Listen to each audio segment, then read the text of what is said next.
Mediators say the U.S. and Iran made significant progress in yesterday's talks over Tehran's nuclear program. But after hours of negotiations in Geneva, a deal to avoid conflict in the Middle East remains elusive.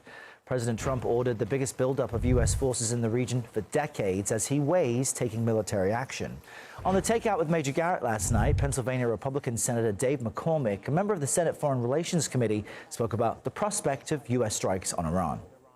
I think what's happening is that the noose is tightening around Iran. It's shown itself to be a bankrupt in terms of its economy, in terms of its moral standing, in terms of its military. And I think President Trump's putting growing pressure on. I don't know if it's imminent, but clearly there's going to have to be a catalyst for change. Meanwhile, Connecticut Democratic Senator Blumenthal is expressing apprehension over possible U.S. strikes. I'm deeply concerned that we are on the precipice of war with serious existential costs without any explanation or accounting for what the goals are, what the end game is, what the exit strategy is. CBS News senior national security correspondent Charlie D'Agata joins us from Tel Aviv to discuss this. Charlie, good morning. We've got this potential of conflict looming, but we are hearing some U.S. embassy staff in Jerusalem may be allowed to leave. Can you tell us about why that is? Yeah, so Errol, you know, with these high stakes talks in Geneva failing to kind of come to any kind of resolution between the United States and Iran, anxiety is mounting here in Israel and throughout the Middle East over the prospect of war. So yes, today the U.S. Embassy here in Israel issued a security alert and a new advisory. And what it does is it authorizes the departure of non-emergency U.S. personnel and family members to leave the country due to, according to the statement, safety risks, saying persons who may wish to consider now leaving while there are still commercial flights available. And we're also hearing, by the way, that a similar advisory has gone out to the U.S. Embassy in Amman in Jordan.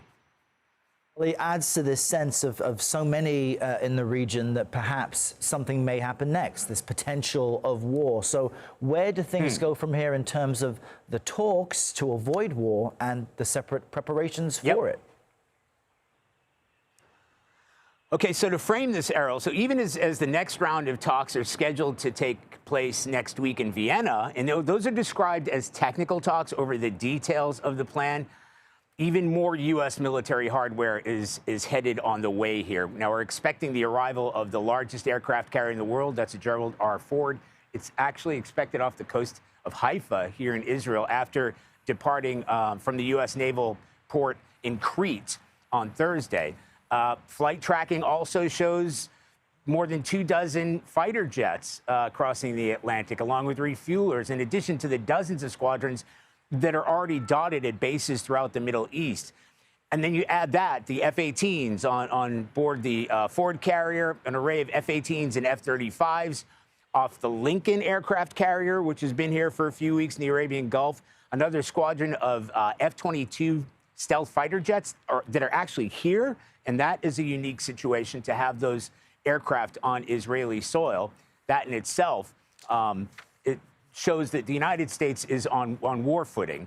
And we've learned that U.S. military officials have been briefing the president on several options, from limited strikes to what could be, or what they're preparing could be, a longer drawn-out war with Iran, and checking out Iran's capacity to target U.S. forces in the region. And of course, residents here in Israel are expecting to come under attack, as it did during the 12-day war last summer. All right, we'll keep watching your part of the world closely. Charlie D'Agata, thank you very much.